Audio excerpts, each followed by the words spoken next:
স্বাদের তরমুজ, গত বছর তরমুজ বেচা আর 1.5 কিনছি, এইবার ইনশাল্লাহ প্রাইভেট কার কিনুম।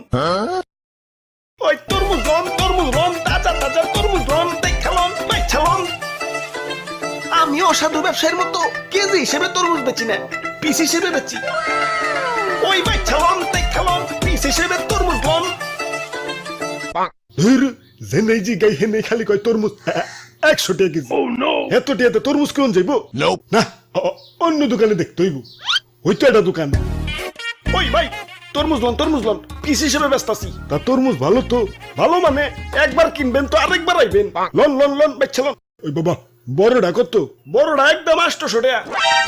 টেকা হইছে এত কে? ভাই সাইজটা দেখছেন? ওজন দিলে পাক্কা 8 কেজি হইব। 8 কেজির দাম 800, তাহলে কেজি কত পড়লো? 100 টাকা। তাহলে না কেজি হিসেবে বেচা হইলো।